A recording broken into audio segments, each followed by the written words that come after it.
our next point is the rate of diffusion. What is the rate of diffusion? Rate of diffusion is the distance traveled by the gas molecules upon time. मतलब gas molecules per unit time में कितना distance travel करते हैं उसे क्या बोलते हैं, rate of diffusion. ठीक है. नेक्स्ट एक बहुत ही इंपॉर्टेंट फॉर्मूला है जो कि हमें याद रखना है, vapour density is equal to molecular weight upon two. कोई भी सब्सटेंस हो, सपोज मैंने वाटर ले लिया, अभी वाटर का मॉलिक्यूलर वेट कितना होगा, 18 होगा. ओके, अपॉन 2 करना है आपको. ठीक है. सो उसकी वेपर डेंसिटी क्या आएगी, 9 आएगी. ठीक है. Okay. Next atmolysis is the atmolysis. देखो एटमोलिसिस क्या होता है, it is the separation of two gases on the basis of their rates.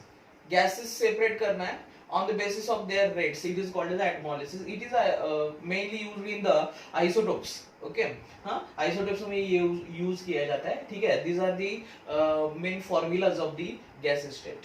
Okay students, अभी हम next point देखेंगे जो हमारा बहुत ही important point है. उसका नाम है kinetic theory of the gases. Okay, kinetic theory of the gases. Physics में भी हमने पढ़ा होगा kinetic theory of गैसेस. उसके बहुत सारे assumptions हैं आपके टेक्स्ट बुक में दिए हुए. ठीक है. तो assumptions तो आप पढ़ के भी कर सकते हो, assumptions में कोई बात नहीं है, लेकिन यहाँ पे एक important point जो कि mathematical terms है जो कि हमें MCQs में पूछे जाने वाले हैं. ठीक है. वो टर्म हम यहाँ पे करने की कोशिश करेंगे. ठीक है. तो काइनेटिक थ्योरी ऑफ गैसेस आप assumptions कर लोगे, मैं ये आपके ऊपर छोड़ता हूँ कि आप assumptions कर लोगे kinetic theory of the gases. ठीक है. ओके, चलो. तो अभी kinetic theory of the gases हमें इक्वेशन से क्या मिलता है, kinetic theory of the gases. PV is equal to 1/3 mnu square RMS. ठीक है. mnu square RMS. ठीक है. अभी इसमें PV 1/3 m means mass of the gas, n is the number of molecules of the gas, u square this is the RMS velocity of the gas molecules. Okay, हाँ. तो ये हमें equation मिल गया according to kinetic theory of the gases. PV is equal to 1/3 mnu square RMS. ठीक है. Next अभी हमें पता है कि गैस मॉलिक्यूल्स की काइनेटिक एनर्जी क्या होती है. Okay, so kinetic energy of gas molecules क्या होती है, kinetic energy is equal to 1/2 mv square होता है kinetic energy, half mv square. लेकिन यहाँ पे हम वेलोसिटी क्या लेते हैं, u स्क्वायर थे, तो क्या होता है mnu स्क्वायर. तो अभी आप सोचेंगे कि mnu, यहाँ पे हम RMS में आपको बताऊंगा कि RMS वेलोसिटी क्या होती है. तो यहाँ पे हमने क्या किया है, ये जो है n नंबर ऑफ मोल्स लिया है. ठीक है. तो अभी क्या होगा, यहाँ पे देखो ये इक्वेशन और ये इक्वेशन, हाँ, ये इक्वेशन और ये यहाँ पे लिखता हूँ kinetic energy of gas molecules for n molecules. ठीक है. हाँ. तो अभी सपोज मैं इसको इक्वेशन 1 कंसीडर करता हूँ, इक्वेशन 2 कंसीडर करता हूँ, तो इक्वेशन 1 एंड 2 हम इक्वेट करके हमें एक रिलेशन मिलेगा. वो रिलेशन होगा kinetic energy for 1 mole is equal to PV is equal to 3/2, sorry, kinetic energy for 1 mole is equal to 3/2 PV. Okay. And आपको पता है कि आइडियल गैस इक्वेशन क्या है, PV is equal to nRT, लेकिन for 1 mole PV is equal to RT. Okay. तो अभी हम क्या करेंगे, यहाँ पे 3/2 RT. This is the kinetic energy for 1 mole. Okay, समझ में आ रहा है. ये दोनों हमने इक्वेट किया, हमें इक्वेशन मिला kinetic energy is equal to 3/2 PV. हाँ, PV is equal to nRT equation होता है, लेकिन हमने क्या किया, for 1 mole PV is equal to RT. तो अभी यहाँ पे क्या किया, PV सिंपल RT डाला है हमने. This is again important equation, बहुत बार पूछ सकते हैं इक्वेशन. ठीक है. अभी यहाँ पे एक रिलेशन आपको समझ में आ रहा होगा कि kinetic energy of the molecules is directly proportional to the temperature.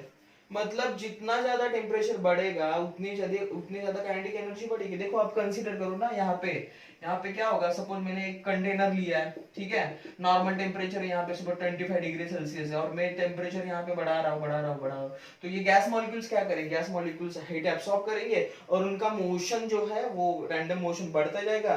तो as the temperature goes on increases, kinetic energy of molecules also goes on increases. So this is very simple, again simple relation. Okay, so kinetic energy of the molecules directly proportional to the temperature. ठीक है, हम next point देखेंगे। अभी हम पढ़ेंगे molecular collisions के बारे में। ओके, सो हेडिंग देता हूं मैं, मॉलिक्यूलर कोलिजन्स। ठीक है, पहले हम देखेंगे कि मॉलिक्यूलर डायमीटर क्या होता है। Molecular diameter it is indicated by sigma. Molecular diameter, it is the closest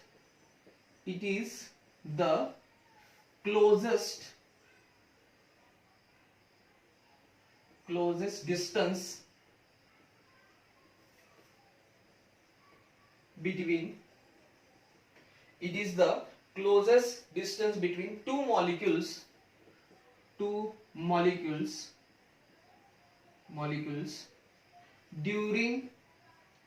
during collision। मतलब कोलिजन जब होता है तो मॉलिक्यूल के बीच में जो क्लोजेस्ट डिस्टेंस होता है उसको क्या बोलते हैं, मॉलिक्यूलर डायमीटर। देखो यहाँ पे ये एक मॉलिक्यूल है गैस का, ये एक मॉलिक्यूल है, ये जो डिस्टेंस होता है इसको बोलते हैं sigma. This is the closest distance between two molecules during the collision. बहुत ही सिंपल रिलेशन है, बहुत ही सिंपल टर्म है। Okay, molecular collision. Next is the collision frequency. Collision frequency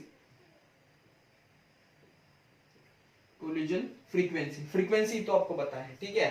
तो यही है number of collisions in unit time. Collision frequency का सिंबल होता है Z। Okay, it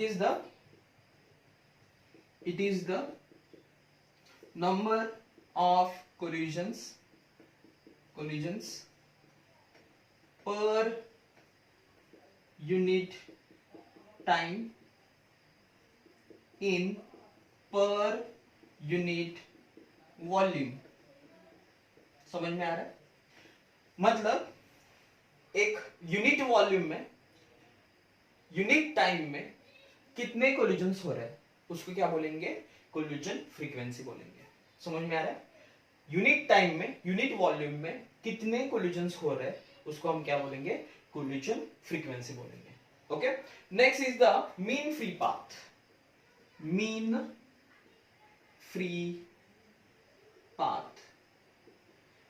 free path का जो सिंबल है वो है lambda. Mean free path, it is the mean free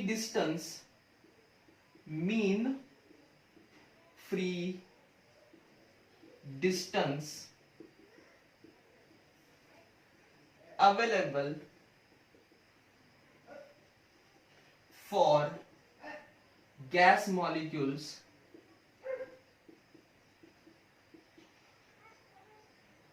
to next collision।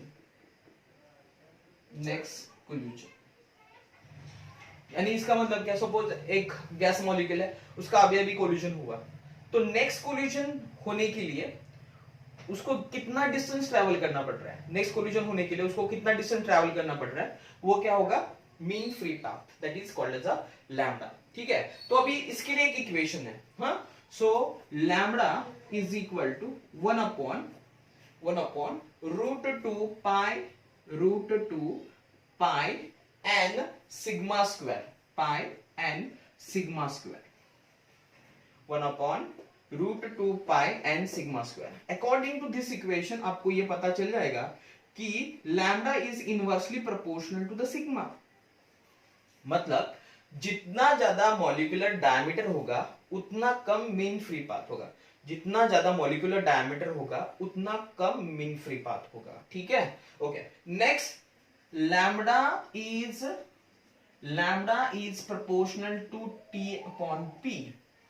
इसका मतलब क्या, जब भी टेम्परेचर ज्यादा होगा मीन फ्री पाथ क्या होगा, कम होगा, और जब प्रेशर ज्यादा होगा तो क्या होगा, मीन फ्री पाथ क्या होगा, ज्यादा होगा। Okay, so it is a directly proportional. Temperature बढ़ रहा है, मीन फ्री पाथ भी बढ़ रहा है। टेम्परेचर बढ़ रहा है, मीन फ्री पाथ कम हो रहा है। ठीक है, that is very simple relation. ठीक है, तो ये है मॉलिक्यूलर कोलिजन के बारे में मैंने बताया। This is molecular diameter, this is collision frequency, this is our mean free path. ठीक है, okay. Next point, our next point is the हम डिफरेंट टाइप्स ऑफ वेलोसिटी देखेंगे, कौन से टाइप की वेलोसिटीज होती है मॉलिक्यूल्स की। So here is a URMS velocity, that is called as the root mean square velocity.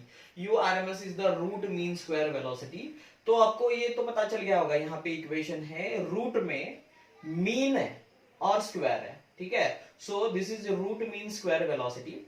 तो according to the kinetic theory of the gases हमें इसके लिए एक फॉर्मूला मिला है। ठीक है, तो वो क्या है, root of 3RT upon M. यहाँ पे 3R is the gas constant, T is the temperature and m is the molecular mass of the gas. Okay, so URMS, this is according to the phenomena and this is according to the kinetic theory of the gases. So URMS is equal to root of 3RT upon m. U average, average velocity क्या होती है gas molecules की average velocity? Average तो निकालना आता है आपको, summation of all upon कितने हैं। ठीक है, so U1 plus U2 plus U3 and up to UN and then divided by number of moles कितने होंगे। तो इसके लिए according to the kinetic theory of the gases हमें इक्वेशन मिलता है root of 8RT upon pi m। ठीक है, तो ये फाइंड आउट करना बहुत ही इजी है। आपको क्या करना है, 8 into real gas constant into temperature डालना है, यहाँ पे पाई की वैल्यू 3.14 डालनी है और m is the molecular mass. तो आपको क्या मिलेगी easily, average velocity of the gas molecule. बहुत ही सिंपल रिलेशन है ये। ओके, यहाँ पे भी आपको मॉलिक्यूलर मास डालना है, टेम्परेचर डालना है, बस उसका स्क्वायर रूट निकालना है, बस आपको मिल गया URMS। ये करने की जरूरत ही नहीं है आपको। ठीक है, इसीलिए मैंने बताया कि ये फॉर्मूला बहुत ही इंपॉर्टेंट है और ये आपको याद रखने ही है। ठीक है, next most probable velocity root of 2RT upon m, root of 2RT upon m। कोई भी गैस का मॉलिक्यूलर मास मालूम है आपको, टेम्परेचर मालूम है, तो इजीली आप क्या कैलकुलेट कर सकते हो, उसकी मोस्ट प्रोबेबल वेलोसिटी कैलकुलेट कर सकते हो। ठीक है, तो अभी इन तीनों का रेशो क्या होगा, तो इसीलिए मैंने रेशो दिया है, most probable velocity as to average velocity as to RMS velocity, so 1 as to 1.128 as to 1.124। मतलब RMS वेलोसिटी की वैल्यू हमेशा ज्यादा होगी, देन उसके बाद एवरेज वेलोसिटी एंड उसके बाद मोस्ट प्रोबेबल वेलोसिटी। यही है उसका 3 टाइप्स ऑफ दी वेलोसिटी। समझ में आया आपको, बहुत ही इजी है और आपको ये फॉर्मूले याद रखने हैं। मोस्ट प्रोबेबल RMS के लिए, URMS के लिए root of 3RT upon m। Okay, यहाँ पे 8RT अपॉन पाई m और यहाँ पे रूट ऑफ 2RT। इसमें और इसमें 3 एंड 2 का फर्क है, मोस्ट प्रोबेबल है, यहाँ पे 3 है, यहाँ पे 2 है, बहुत ही इजी है। और ये तो आप याद रख सकते, 8RT सब जगह पे ऊपर RT तो है ही, सिर्फ डिनोमिनेटर यहाँ पे पाई सिर्फ एक्स्ट्रा लगा है। ठीक है, तो आप इजीली ये फॉर्मूला याद रख सकते हो। ठीक है, ओके। नेक्स्ट पॉइंट, अभी देखो स्टूडेंट्स, प्रॉब्लम क्या है कि ये जो हम सब देख रहे हैं वो गैस आइडियल है, ये कंसिडर करके हम देख रहे हैं। आइडियल गैस मतलब क्या, वो इक्वेशन होगा PV is equal to nRT, okay, at all temperature and pressure. ये जो कोई भी गैस ओके ये फॉलो करेगा तो वो क्या होगा, आइडियल गैस होगा। लेकिन प्रॉब्लम क्या है कि आइडियल गैस जो कंसेप्ट है वो एक हाइपोथेटिकल कंसेप्ट है, एक इमेजिनरी कंसेप्ट है। हम एक्चुअल में देखेंगे कि रियल गैसेस क्या होती है। अभी जो एटमॉस्फेयर में है सारे गैसेस वो रियल गैसेस है, वो आइडियल गैस फॉलोज नहीं करते, लेकिन एक सर्टेन कंडीशन पे आइडियल गैस फॉलो करेंगे। तो देखेंगे हम रियल गैसेस क्या होते हैं। सो देखो मेरा हेडिंग क्या है, real gases. Okay, so real gas which obeys ideal gas equation, that is PV is equal to nRT for 1 mole, that is RT। PV is equal to RT at low pressure and